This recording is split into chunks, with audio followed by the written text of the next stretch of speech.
one. Welcome, Chris Evans Radio. We are back with little Dave and special guest IFBB Pro Joe Piersante. How are you doing, man? I'm doing awesome. How you all doing? I'm doing exceptional. It's always a good Very day good. to get on the Zoom and talk bodybuilding with two of my buddies. And Joe, I thought where we would start with this is I don't know if everyone watching knows your full story and how, like in my mind, truly inspirational it is. Do you mind just like Karen's kind of sharing a little bit about like your early bodybuilding, what led you to competing, and then the transition from being what we considered like an American hero to someone who's trying to battle for their eyesight to actually losing it and then competing as a bodybuilder. Do you mind sharing that with the audience? Not at all. Okay. So, like Chris said, my name is Joe Piersante. I was fortunate enough to play football in college at a small college in Adrian, Michigan. I was pretty good then.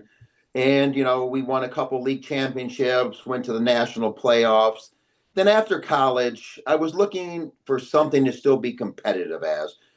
And growing up playing sports, I grew up playing football, hockey, and baseball. I knew I wasn't going to be the tallest, because my mom was 4'11". So I better be strong and fast. So I hit the weights early and I had good genetics with it, and I just kind of blew up. So after college, I was still looking to do something competitive. So in 1992, I decided to do the Central States show in Michigan, which is a pretty good show. Worked with a buddy of mine who was a competitor at the time, Tom Patton. He was really good middleweight, and he kind of guided me with a little bit of diet advice and this and that. I used the guy to help me pose, Darian Bond, who later became pro, and went out and did the Central States, and then end up winning the show, my very first show. So kind of got the bug for bodybuilding. But then shortly after that, I did join the Detroit Police Department.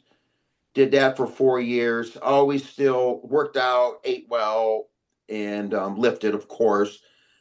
And just trudging through my career, I was in Phoenix, Arizona, working different groups with DEA then, the Drug Enforcement Administration, and was rolling through. And I hooked up with a guy who I started training with, Dusty Hanshaw, who's an IFBB pro also.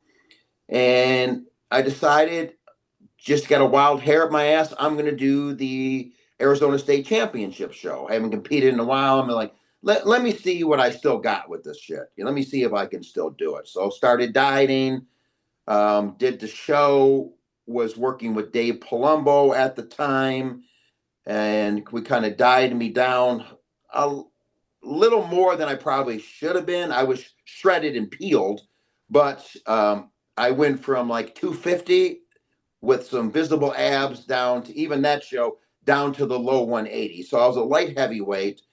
I was peeled. Was I at my potential and peak? No, but I was able to win the show. So did that. And then I'm still rolling through my career as a DEA agent. And then I decided to throw my hat in for this DEA fast team. The DEA fast team was kind of like our overseas tactical team. And how we got involved in Afghanistan was that once the military went over there after 9/11, had somewhat of an idea what was going on over there. We knew bin Laden was running his training camps, but didn't have a complete picture. As soon as they went over there, it was soon discovered that the Taliban and these other insurgent groups were getting their funding from their terror activities by the production and sale of heroin. It's actually called a narco terrorism nexus. And a lot of people don't know Afghanistan's the biggest producer of heroin in the world. So we stood up a team, had to go through a selection like special ops, but you're rolling with U.S. and coalition special operations forces along with the Afghan partner force, and you're out there right in the thick of the things. These labs are behind enemy lines. This is their funding, for their terror activities. So they're going to fight like hell to hold on to these things. So I did a tour in 2010. I worked with a couple ODA Green Beret teams, had a crazy tour, did a lot of crazy stuff, got a lot of firefights, sees a lot of narcotic stuff and stuff like that. Did a good job. And then I went to my second tour in Afghanistan in 2011. This particular time, we were working with the Australian Commandos. It's a special operations team in Australia, real good to go, hard chargers. I kind of equivocate them to our Army Rangers. So we were Right. operating in the Helmand province in Afghanistan at the time, and we were rolling, man. We were just kicking butt. We were making huge seizures.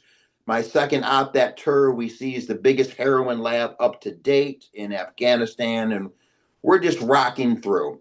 Right. So we're getting near the end of our tour, and each tour lasts approximately 120 days, give or take some days. And there was a bazaar that came up on our radar. These bazaars are these outdoor flea markets in Afghanistan, and they sell everything like sundry items, soap, shampoos, live chickens, water, things of that nature. But they also sell chemicals and equipment to manufacture heroin, IED, bomb making materials, and small arms. Our team that was there before us, they hit the same bazaar with the Aussies. They seized a bunch of stuff and they got in a pretty good firefight. And the team leader at the time, a guy named Brett Hamilton, they were fighting their way back to the helicopters, and he got what I call as the Forrest Gump wound. He got shot in the ass. Um, a bee jumped up and stung him. He got shot in the buttocks. So, and it's all on video. So of course the guys make fun and poke fun at him. Hardcore dude, former Marine officer, Marine recon, gold jump wings, got scuba qual, the whole nine. And it's a funny story. Him and I were the two oldest guys in our selection when we went through. So this bazaar comes up hot that they're rocking and rolling again. So we set a operation plan that we're going to hit this bazaar with the commandos and our Afghan partner force and us. So we devised a plan. We're going to hit it early morning hours, just after first light, October 31st, 2011.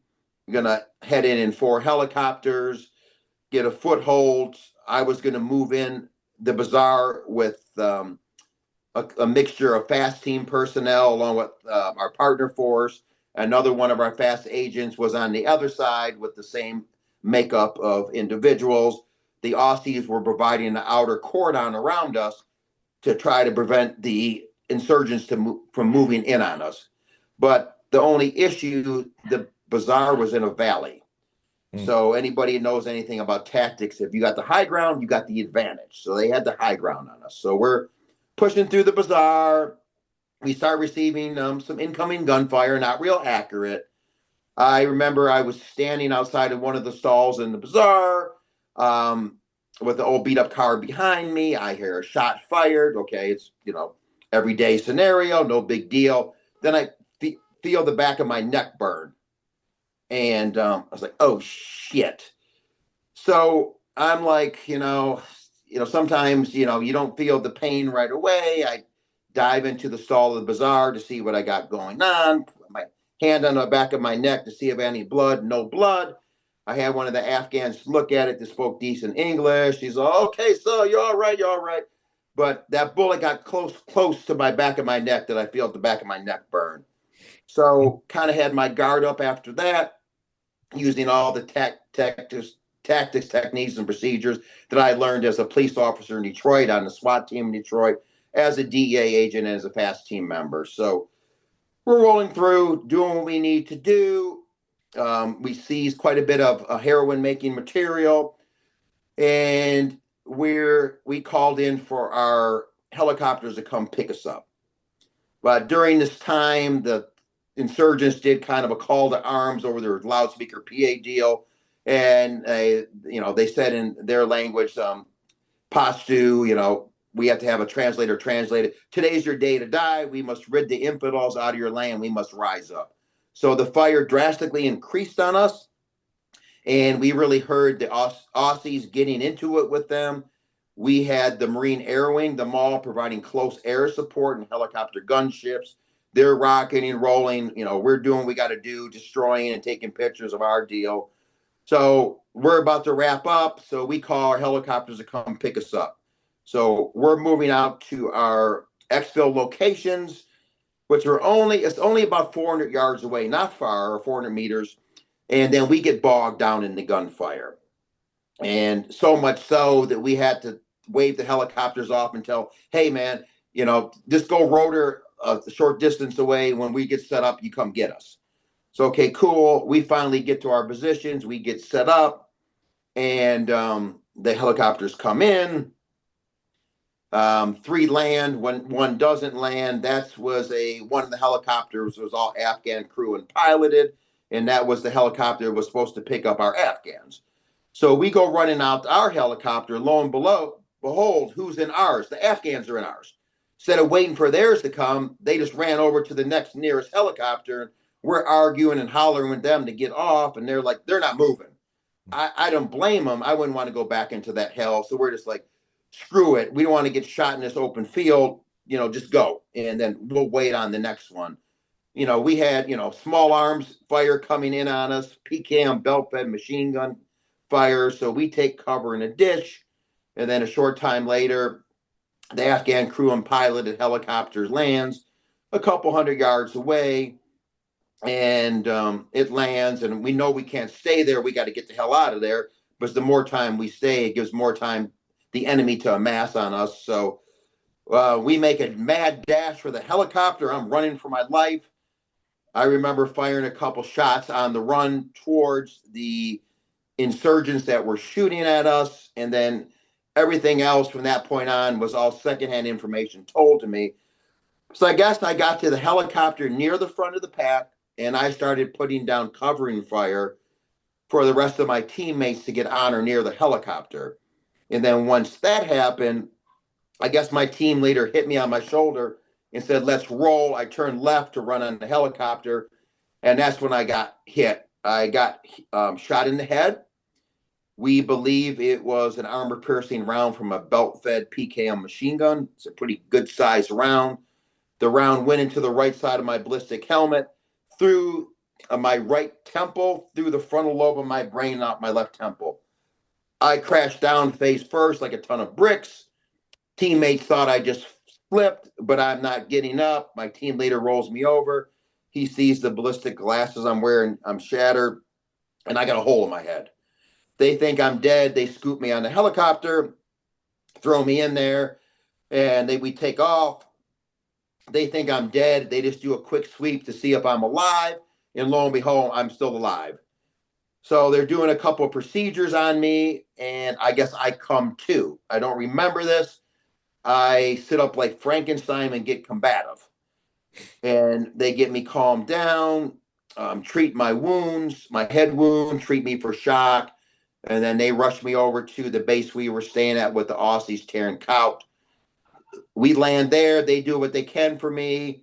And then they set up a medevac helicopter to transport me to Kandahar Airfield, where they had a neurosurgeon and eye surgeon standing by. They fly me there.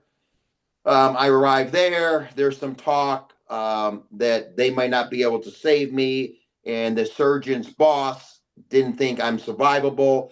So he didn't want the neurosurgeon to operate on me. There was some back and forth going on. And it was decided that they're going to operate on me. But the neurosurgeon felt strongly that he could probably, if he counteracted what was going on with the swelling of my brain and stuff like that, that he could at least get me home to see my family. Didn't know how I was going to be, whether I could even speak, things of that nature. But he spent approximately 4.5 hours working on me. He moved my whole frontal skull cap here.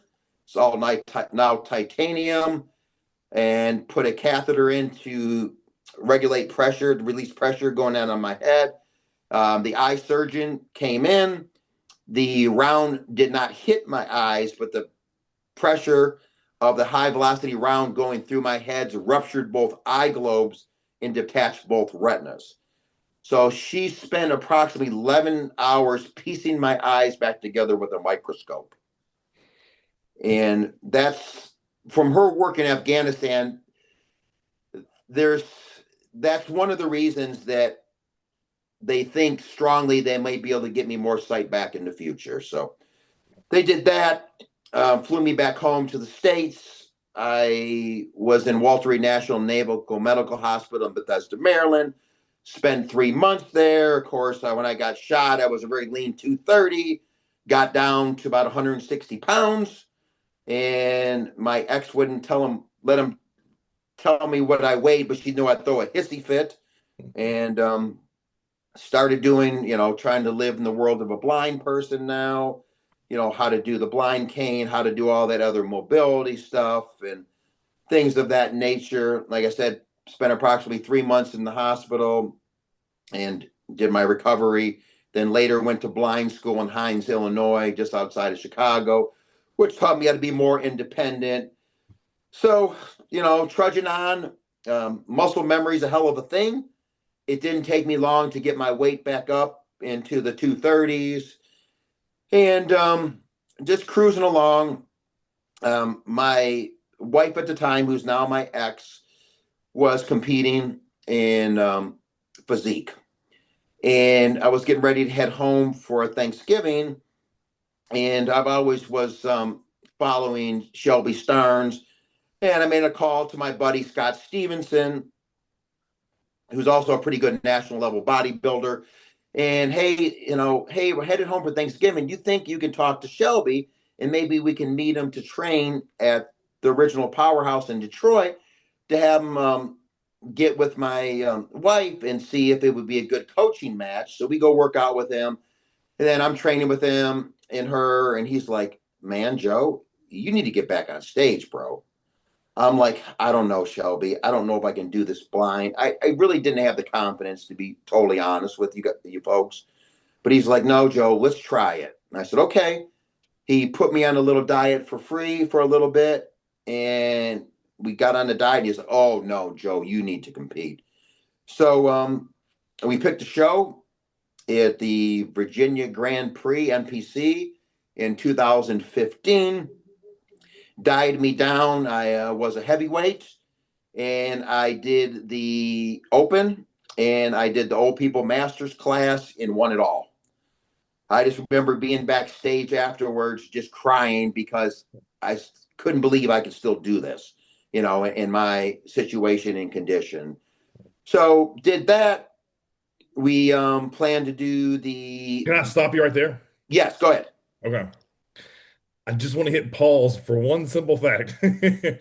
You speak about this like so chill, right? Yeah, yeah. Like, oh shit. You went from literally being dead or assumed dead, face down in a helicopter, to then on a stage winning completely blind. And I only bring that up because the amount of complaints I hear from competitors about the silliest things, like shit that doesn't matter. And you're over here like, oh man, I just won the overall in Masters and Open completely blind. So I don't want you to gloss over that. Explain a little bit listen, I've been there, so I know what it's like where the expediters help you on stage and things. And I think people see that visually and they understand, like, they have to show you where to stand. And once you're there, you have to pose. But I want to pause really quick on your story and talk about, to me, one of the biggest things of bodybuilding, right? When I wake up in the morning, no matter if I'm coaching myself or coached by someone else, I can take a visual assessment of myself and gain confidence. What is that like for you having to trust a coach 100% because you cannot see what you look like? It's very hard. Yeah. I can tell when I'm dieting, I'm starting to get leaner, I'm feeling more veins, but you put your 100% faith in that coach. Right? Like you said, I can't look at myself and get a visual affirmation. Hey, I look great this morning, or B, I look like total shit. You Right? know, it's very hard. So you have to have a coach that you really trust. In my opinion, I'm not, talking down to other coaches out there and this and that, but there's a lot of coaches that just blow smoke up their client's ass. Right? You know, you look great. You're going to go kill this show, and then they go to a local show, and they qualify for the nationals. whether it may be, first through fifth place in their class, and they get, you know, fourth place out of five guys, and then they're like, well, I'm going to go to the nationals and kill it and get my card. No, you don't. No, you're not. You're going to probably more likely get your ass kicked, Right. but then you got your coach pumping, you got this, and I appreciate a coach motivating somebody, but me personally, I want a coach that's going to shoot me straight.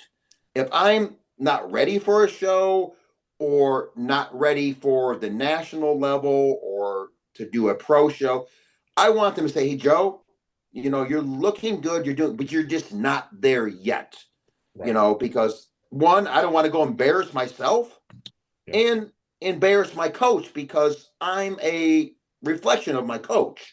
So yeah, it's tough, Right. but that's why it's important. You have to really trust the person you're working with. Yeah. Yeah. I mean, Dave, I'm sure you can only imagine how difficult that is. You don't get to see how big you can feel how big your pump is, for example, but you Yeah. can't see it. And that's one of the many things I really appreciate about your story, Joe, is there's has to be faith and trust, and there has to be so much dedication and hard work to not take the easy route, right? Because what people don't understand is when I was coaching you, you lived alone. You didn't have someone measuring your food, taking your scale weight, none of that. You had a training partner who came and picked you up and drove you to the gym. But outside of that, like, talk to us about the day to day. You wake up to do your fasted cardio. What does that look like for someone who has no idea what it's like to live blind? Yeah, it's tough. You have to be very organized in your house where everything is. Right. In blind school help that. So if I got, like, say for instance, like a couple pill bottles of supplements that are the same size, to tell them apart, sometimes you learn like little tricks. You like put like a bump dot on one, or maybe peel the label back on another one, so Right. I know what it is. And thank goodness for talking scales. I had a talking food scale, Yep. a talking, scale that weighed my body weight. So I'd wake up, do whatever supplements I needed to do in the morning, drink my black coffee, get on whatever cardio piece of equipment I was doing that day. And I was lucky to have a recumbent bike, elliptical, and a treadmill at my house. And to be able to control the buttons and stuff, I have to put like bump dots and, start, stop, up and down and stuff like that to be able to utilize them. Right. So I do that, and then do my, fasted cardio, and then whatever meal my coach had prescribed to do, I would make. I tried to pre-cook like a lot of my proteins and stuff, and things that came in handy. It made things easier. I had, like, a rice cooker, which you could cook a bunch of rice at a time, and it's automatic. Measure so many cups of rice, so much water. Do that. I could use the microwave to cook a lot. I also would cook some stuff on the barbecue, but what I would do, I would have to utilize like the video FaceTime stuff, with somebody to know, after a while I got used to the certain time that it, took to cook something, and, be able to cook on the barbecue. I also would cook chicken in a crock pot too. We're able to cook my chicken breasts. So that was helpful, where you just put it on a, certain time and cook it. And then also, like, if I was eating any like ground turkey or ground beef, I could cook that in a skillet, myself. The beef, you don't have to worry about cooking is done, but you definitely don't want to eat like, half cooked chicken or turkey, Right. because then you get sick. So a lot of times I'd have to go on FaceTime. Hey, does this look done? So there's a, like I tell, there's a will, there's a way. If you want to figure it out, you Right. can figure it out, or you can just make a freaking excuse and say, well, this is too hard, I can't do this. Right. I'm just lucky. Pretty I was always been a pretty disciplined person all my life. So I just, buckle down and doing it. Thank God, like, for FaceTime or Skype, for like posing with the posing coach. You get on the video, and they help you and put you in position. And actually, people, I think, in the gym, Mm. not being able to see, I'm not worried about what everybody else is doing in the gym. Right. I'm focused on my mind muscle connection. Yeah. So Yeah. I feel, I get a better pump and better mind muscle connection. Also with posing, I see a lot of guys and gals, will they just rely on the mirror for their posing? Well, as we know on stage, there ain't no freaking mirror. No.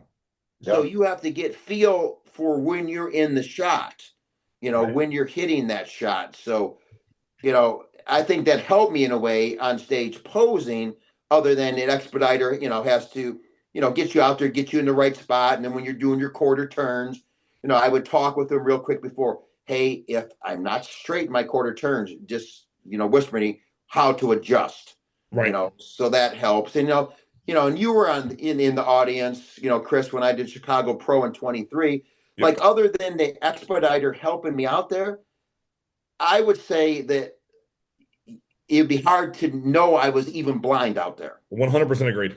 No one would know outside of them helping you to stage. And honestly, they might not even know like what your disability is. You know what I mean? So that to me, like, listen, I've seen you compete online. I've seen you compete at Masters and Nationals, and then being able to coach you through Chicago Pro was beyond rewarding, because I understood a fraction of what you had to go through to get into that condition, to be that size, and to all do that blind. And again, like this is what we were talking about before we got on here. Is like you impressed me beyond a shadow of a doubt because of your attitude. You were just so grateful to be there and just so happy that I'd gotten you in incredible shape and that you even had a shot of winning. And then when we won, like that was just a cool moment, man. Like, you know, it's something that I will always be proud of. It's something that we accomplished together. And, it just made me appreciate my sight and having all of my senses and really made me, I would say, probably less understanding for people who complained. No, I definitely hear that, and and that's the whole thing with that, is that, I was happy I was just grateful I could still do it. Yeah, When I yeah. was lying in that hospital bed, I didn't know what the hell I was going to be able to do or not do. But I made a commitment in the hospital that I was going to try to do as much blind as when I could see. And I made that commitment. I didn't know how I was going to do it, but like I tell people, there's a will, there's a way. If you want to figure it out, you can figure it out. And a lot of bad things happen to us in life, and you can make two choices. You can hide in a corner and let life pass you by, or you can get out there and try to do the best you can. And I made a commitment to get out there and do. It's not always easy. I have a lot of post traumatic stress and things, and to deal with also.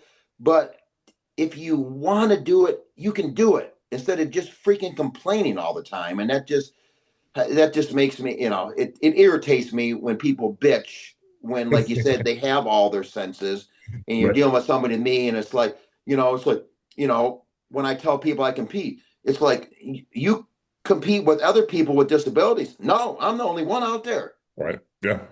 So it's just rewarding, and I'm glad, I got able, to hook up with you and to guide me through that last show and that last off season. And, we were friends online on Facebook for a while. And, I followed you, after John passed, because John used to coach me also. And you took over Mountain Dog. And, the one time I shot a message to you, hey, I'm looking for a new program to do, a new Mountain Dog. Then you asked me some questions and stuff, and we picked one. And you're like, hey, would you, I'll do the optional or alternate optional back day for you. I'll make a program. I'm like, man, that would be awesome. And I'd like just the detail you had. You wanted to know, what I've been doing, what equipment my gym has in it. You took time to put the program together. And I'm like, this is my type of guy. And then I asked you if you would be willing to coach me, and you agreed. And I know we had a phone call before just to make sure, our philosophies kind of, went, together and combined and stuff. And, we hit it off, and we made an awesome team. Agreed. Agreed. Dave, one of his superpowers is something I'd never considered until we got backstage is he had no clue what his competition looked like. He didn't stress about him because he couldn't see him. Yeah, And no, that's huge. you know, I think we're all guilty. And Joe, I'm sure you can chime in on this before, when you competed, when you had your site, is like, I think we're all guilty of getting to weigh-ins and looking around. And, you get backstage, everybody's pumping up, you're kind of looking around. You have no clue what's going on around you. No, I'm just focused on what I got to do. And I've seen guys too in the past Right. where you say, hey, they're the two best guys in the clay. They're backstage. The one will pump up and look at the other one will pump up, and the other one will do more, and then more stuff. It's like they're competing before they even step on stage. Right. Yes. Yeah. Yeah. Yeah. I'm like, you got to get pumped up and you got to go, but don't tire yourself out so much backstage where you can't hit your shots on stage. Correct. And like what the great thing is, like you knew based on the call outs roughly where we were going to place, and but you had again no clue like what the guys to your right and left looked like, and you just had to rely on me to be like, well, I guess me and David who were like, you're killing these fuckers, man, like, and that was again that to me, I think with every curse comes some reward, and that's definitely one of them, because again, as I said, like very few people are as calm as you are backstage, and that's again another skill that I feel like I learned something from everyone that I coach. So Yeah, and um it kind of cracks me up, as you see a lot of these guys backstage. We're going to war. We're going, it's like, dude, this isn't war. yeah, We're because not you've been we're there. not going to get shot and killed out here. This is not war. I've been to war. I know what fucking war is. This is not war. Right. Yes. This is your time to have fun and to show off all your hard work. Yeah. Yes. Yeah. You and I were sitting backstage just like shooting the shit and like, listen, I love hearing your stories because even when you retell that, and you've already told me that I think at least once, maybe twice, like it's still incredibly like humbling and motivational to me, which is really cool. And all right, so let's get back to I know you had a couple bouts at turning pro that fell short. Talk about that for a little bit, and then the transition into becoming a pro. Sure. Okay, so in 2017, I did the universe the first time, Yep. and I was going head to head with Lawan Jones, Yeah. who ended up winning his pro card then. And then he competed in bodybuilding there, and he went to Classic Physique as a pro, and he actually did the Arnold. Good bodybuilder. He's originally from Detroit also. So I remember I was working with Kenny Wallach. He was my posing coach at the time, and they had me and Lawan splitting the center. And Kenny's like, man, Joe, after prejudging, I think, they put you in the spot. I think they're going to give it to you. But I just didn't feel it. Sometimes you feel it's your time. Yeah. I just didn't feel it. I came back to the night show, being positive and everything, but I just didn't feel it. And, prior to this, playing football in college, I had a shoulder surgery. And then I had another shoulder surgery after I did the Arizona in 2007. And they were successful. But what had happened is that I became bone on bone. So my left shoulder, I didn't have full range of motion, and I couldn't get my arm back far enough. So I couldn't open my back up all the way. Right. Yeah. And so the judges afterwards told me, they said, Joe, if you had been able to open your back up all the way, you had it. Mm. And just think, you guys as bodybuilders, knowing that something like that stopped you from getting your card. Right. Yeah. So I went, after that, I went to some doctors and stuff, and they're like, bro, you need a shoulder replacement. Mm. But at the time, they were just using plastic parts. So I competed again in 18, came pretty close. And then 19, came pretty close. But it wasn't, I knew that I was not going to get that card unless I can open my back up all the way. And you two both know back wins shows at the nationals and pro level, Right. Yeah. So and then I had a buddy that was training at Powerhouse, one of the Powerhouse gyms in the suburb of Detroit, and I was telling him about what happened. Then he had a buddy that was a power lifter that just had this new procedure. called a partial hemi, which they use titanium parts. And then once it heals, you can go back to doing whatever you're doing. You can play contact sports, mixed martial arts, whatever you want to do. So I found a surgeon in the Metro Detroit area that did it, had the surgery done in 2020. It was a hard pill to swallow because I couldn't compete in 2020 at all. But I knew this was the best thing for me to Yep. take a year off, get the shoulder right, and then come back, full steam ahead. And it was probably the best decision I made in my life because I almost got full range of motion back. And then my back was able to grow again. I was able to get proper symmetry. But what was starting to happen, my whole left side of my body was starting to get smaller than my right. Yeah. In bodybuilding, proportions, and everything are very important. Mm. So I had the surgery. I had to requal. Yep. My recall show was I did the Michigan State show in 2021. I decided to do the Masters because it was just a qualification for me to go on to the Masters Nationals and hopefully win my card. So I did. Was working with Dan Saxon at the time. He's passed away since. Good man. And we just brought me in the show at 75% because we wanted to peak me for the Masters Nationals. So just a quick story about that. And now I talked to Dan like I talked to you, and he's like, dude, you're a super heavyweight. You ain't no freaking lightweight, light heavyweight. Right. And so we dieted me to a super heavy, and I was in good shape and showed up to get my tan the day before. And there's a guy who I usually use to do my tans if I'm local or at the Masters Nationals, Jermichael Pratt. He's also a pro. I remember going in his hotel room the night before to get my tan. I walked in, and I'm like, Jay, I'm a super heavy now. He goes, Joe, as soon as you walked in the door, I could tell. Mhm. So went and did the show, and there was another guy that was talking all kind of mess online before the show. I'm going to be Mr. Michigan. I'm going to do this. I'm like, okay, whatever, fine. But he didn't know that I wasn't doing the open. So I guess I'm backstage with David. I take my shit off. I guess he looks at me, turns around, looks at me again, and his jaw drops. He's like, oh shit. But he didn't know that I wasn't going to do the open, but I probably could have beat him in the open, but that wasn't the goal. So did that, got first place in, the Masters, and then went on to do the Masters Nationals in 2021 as a super heavyweight, went out there, won my pro card. And again, I told David Reed before the show, I said, if I get my pro card, when we get backstage, I'm going to cry like a little baby. You know that, right?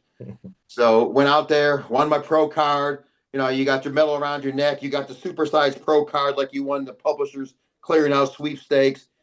Go backstage, and then you know how the bodybuilders are, like all rough, rough and gruff guys.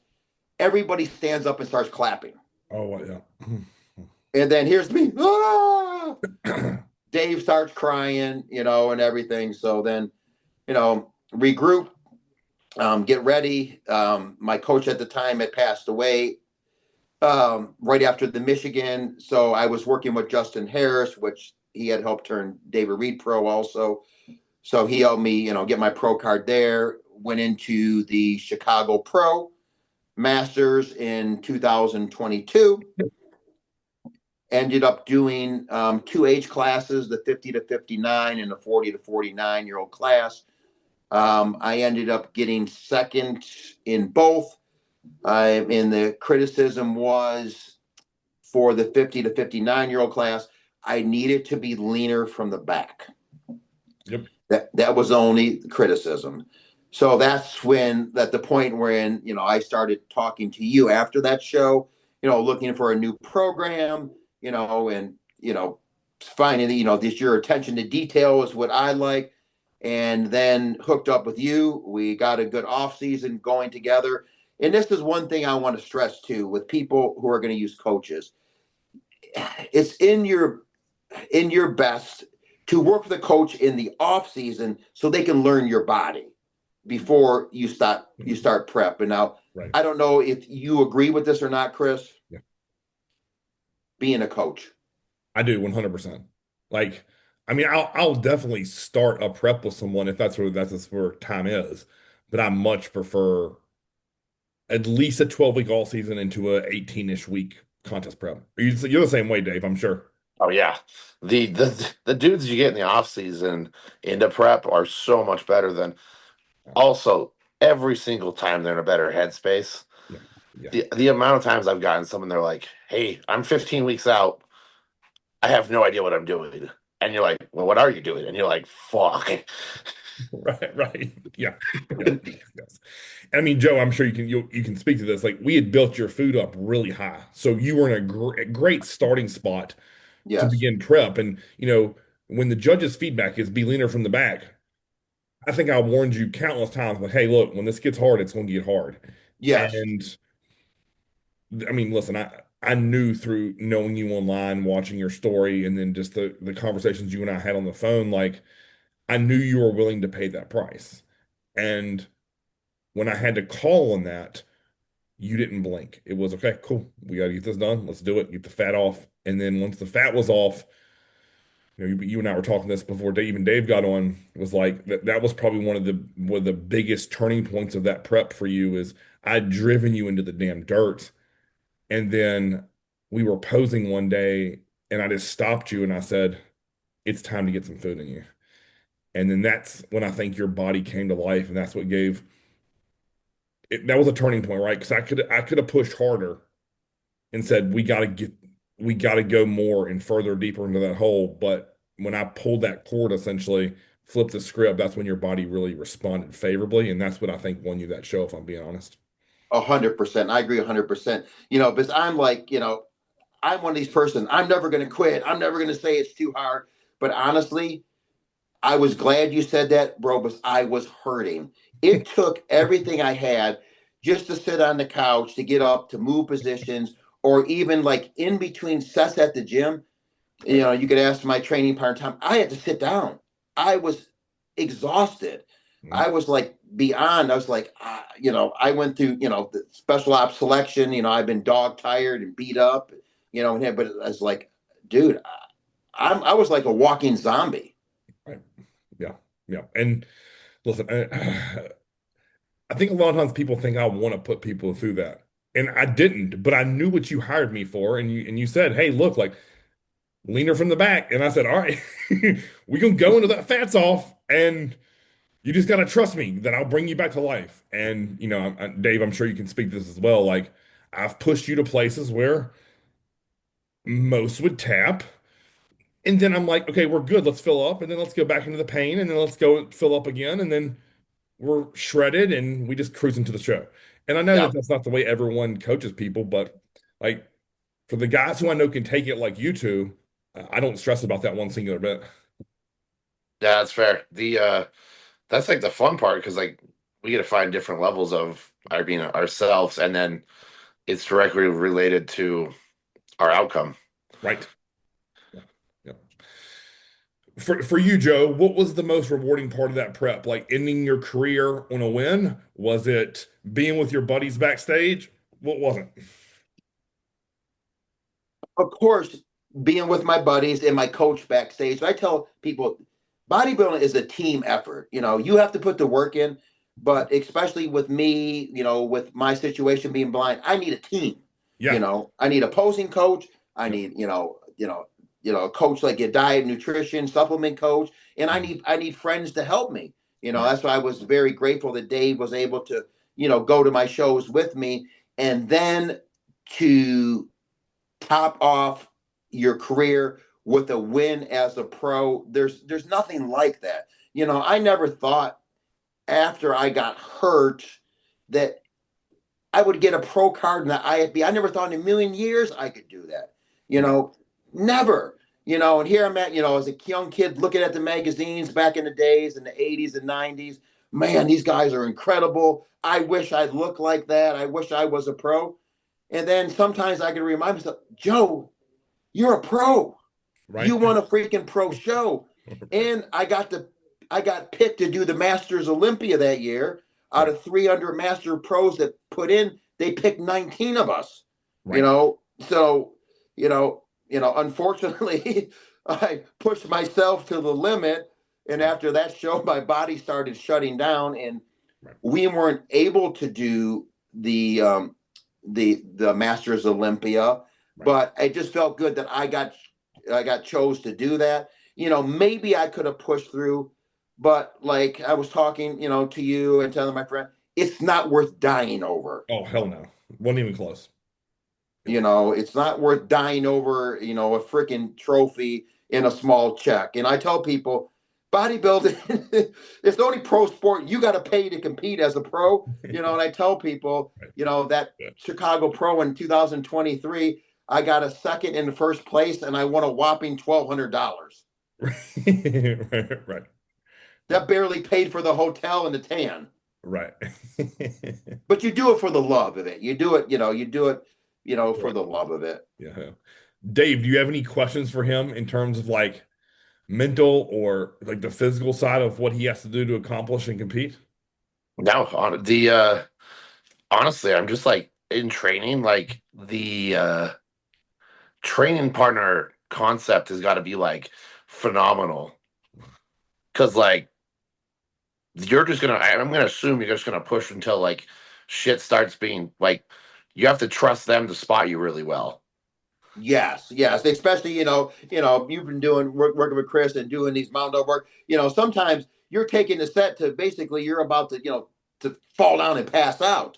You Yeah, know, to be able to, to spot you properly, to guide you around so you're not running into anybody, hurting them or hurting yourself, and just, having them there, especially with me, like when I'm doing legs and stuff like that, if I'm squatting or on the leg press and the hack squat, it's important to make sure your feet are even. Both yeah, toes are pointed out the same, the yeah. same, The distance little or details not. is exactly what I was talking about. Like that's like the when you said like that team effort, like I don't think people realize that like how cool that is for one. And like if they have a training partner, be thankful for them for that reason, because they're that important. God, that has Yeah. me fired up. You know, And that's why I was very grateful to my team around me for Yeah, helping me. Because these people didn't have to do this. right. I'm not like my workout partner. I'm not paying them for to do that for me. I'm helping them and giving them the best advice I can. With supplements and diet and exercises and stuff like that. But I was just very grateful. Listen, your energy is contagious. And I think they would probably mirror that. yeah, And they probably feed off of it, man. Because I can only imagine if you and I were regular training partners and just being around you, like, man, he's over here working his face off. And what most would have just find a reason to feel sorry for themselves, you're like, fuck that shit, I'm attacking it. And it would make me want to go so psychopath and be like, I have zero excuses. None, zero. Um, Yes. yeah, yeah, yeah. And I mean, again, I think a lot of times, like, because I had a bunch of people ask me, like, when they were seeing you getting closer and I was posting your photos and you were looking wild and stuff, and they were like, man, you're just going to keep pushing him into the ground. I'm like, I can have zero emotion towards it. I was hired for one job, and my job was to get him shredded. And bring you a big round in full. So the things that wins bodybuilding shows, right? So, I Yeah, think a and lot of I still remember the one day you said, take a picture of your arms when you're working out. The one day I remember I was sitting down on one of the benches and I took a shot of my arms and I said, "You're like, holy crap!" yeah. Yeah, because listen, you and I both knew like your appendages were going to go first. So I was like, I need some like feedback of like what you look at. And Dave, you know that. Like I'm all the time like, all right, this muscle's going to run flat. Send me pictures of it. I want to see what it looks like. And so that means you got to rely on your training partners to take good photos because you can't look at them like, well, if Angela takes some shitty shots of me, which is rare, but let's say she does, or I'm not sucked in, like I can visually look at them, like retake these.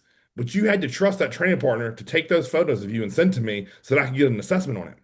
And like just those little things, um, to me are huge.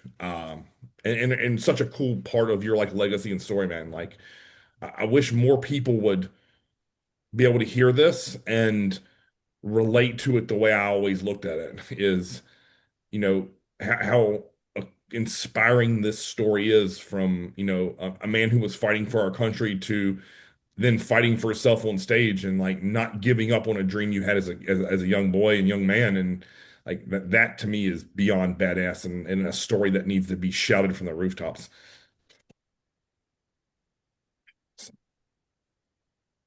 So what's it like now being retired from bodybuilding? I know you're still training, doing my workouts. Yeah, still trained to your workout. Still sticking to a good diet, everything, and it's good. I'm still pushing myself, but I'm not taking it to those super duper extremes. I'm just making sure I'm staying healthy and getting blood work and all that stuff. And just enjoying myself.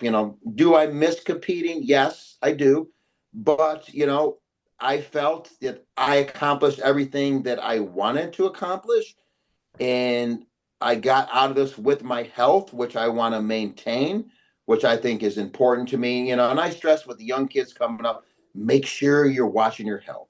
Make sure you're getting blood work done. Make sure you're taking the supplements to keep you healthy. Don't just push a bunch of gear, bonsai it. Yep. I think you just froze. Yeah. I mean, yeah. What a great message, right? Of From doing it. So please, a, be smart about it. Yeah. yeah. I mean, those are things that we preach on here probably till people are like, oh my God, we get it. And I think what's really funny, Joe, is, and I know because you and I share the same sentiment on this, like we both know the chemicals it takes to win a pro card and win a pro show, but at the same time, like you have to balance that with all the right health supplements and being smart and keeping cardio in and making sure your diet's as damn near perfect as possible in the off season so that you don't allow your health markers to get out of whack. Like I hope that's something you can teach others as well. No, I definitely stress on that. And I stress the people food. Food's one of the important things, and food is anabolic. I don't care how much gear you run or whatever. If your diet's not on point, you're not going to reach your potential. Right. Yes. Yes. Without a doubt. Yep. And I mean, that's one of the things I think really drove us together on that first conversation. You were asking my philosophy on like nutrition and what your food would look like if you worked with me. And you're like, man, this sounds incredible. And I think a lot of times, the first questions you didn't ask me were how much gear can we run? You wanted to know about me personality wise. You wanted to know what our diets would look like. What you already knew what the training was going to look like and what I expected out of you in the gym. And that to me was a sign on my end to knew I could feel safe taking you on because if the first question someone asks me is how much gear are we going to run and they're getting really hype and excited about it, but they don't give a fuck about nutrition, I'm always like, we're not going to be a good fit at all. Like you're not going to like the road we take because it's going to be conservative or on the conservative nature of things.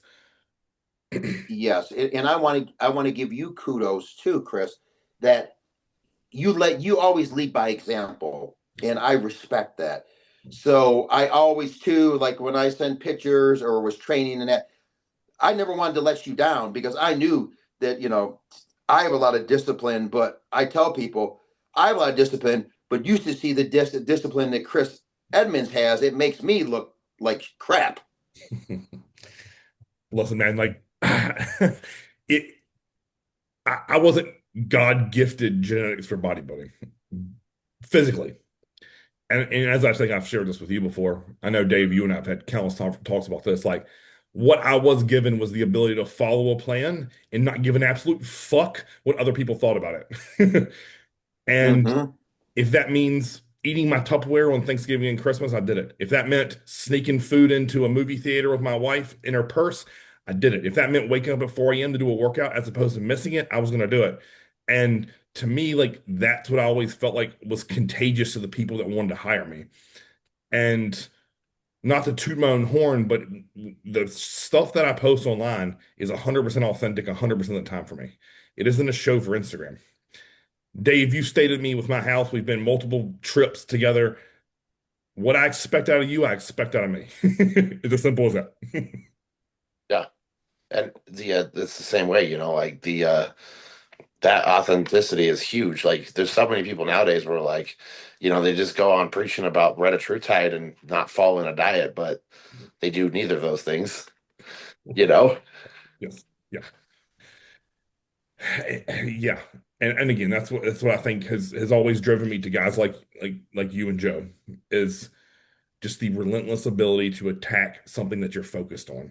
And I think this next generation of kids, I pray that I can pass that on to, because it's something that isn't a narrative that many speak about today. And when I was young, coming up in bodybuilding, I looked at the big guys and said, how do they get big? And I wanted to emulate that. And the ones who I always gravitated to were the ones that worked their face off and had a smile on their face while doing it. So, any final words of wisdom, Joe, if you could pass on to anyone out there who is looking into competing and maybe they lack a lot of confidence in their ability, what would you say to them, from a man who took an extreme adversity and turned it into a positive? I would say, you know, take things, one step at a time. You're not instantly become a pro. Focus on doing the basics 100%. You know, whether it's your different reps in the gym. Your diet's on point, your cardio's on point. Just the attention to the detail. I tell people doing a bunch of small things perfect in the long run makes you a lot better and the end result a lot better. You're going to look a lot better. And I'm a kind of person, I've had always a hell of a work ethic. Do I have good genetics? Yes, I do. Do I have supreme awesome freak genetics? No. So just work hard. You're going to fail at things, and if you fail at something, look at it and say, okay, these are the things I did right. I'm going to continue. These are the things I can improve on. I'm going to improve on. Be your own, you know, worst critic. And just you're not going to win everything. You're not going to be the best at everything or seed in everything the first time. But just stay in the fight. Keep in it. Keep working. Keep training. Keep that positive attitude the best you can, and it'll pay dividends down the road. Yeah. All right, man. Final question. I'll let you go. You have to tell us a cool Dusty Hamsall training story. Ooh. Uh, I tell you, that's another guy. He trains his face off too. Yes. Yeah. He just works his ass off. Always showed up. Strong guy. Just to help.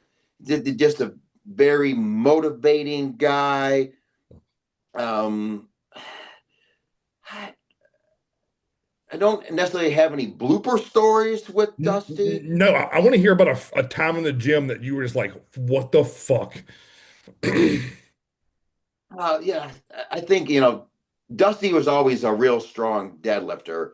So I think we were deadlifting one day at when it was Gold's Gym before EOS bought him in North Scottsdale, Arizona. And we're working out. We're moving up in weight: 225, 315, 405. Or 400. 500, and he gets up to 500, and I'm pulling the 405, for some reps, and I'm like, fuck, man, I don't fucking know if we can keep going up. And I remember Dusty just putting 500 on the bar and just repping it like it was like nothing. I'm like, oh fuck, I better get in there and I better give it the best I can. But I was just like, this guy he could also flip a switch and just go to that next level, man. He was a human forklift. That's what I learned. Yes. Well, Joe, I want to thank you from the bottom of my heart for coming on and sharing an hour of your time with Dave and I. Um, as I've said countless times in this interview, your story is beyond inspirational to me. And I think the amount that I helped you, you did that in return for me and just didn't know it. So I just want to say thank you for that. Because to me, the cool thing about what bodybuilding has done for me, I'm sure you two can relate to this, is it's put me in cool situations with people who I would never normally meet in a day-to-day life in my hometown. So, to be able to spend time with a man such as yourself and help him accomplish a goal together that was a lifelong dream was really rewarding for me. So, thank you. And until next time, Chris, Joe, and Dave, we are done.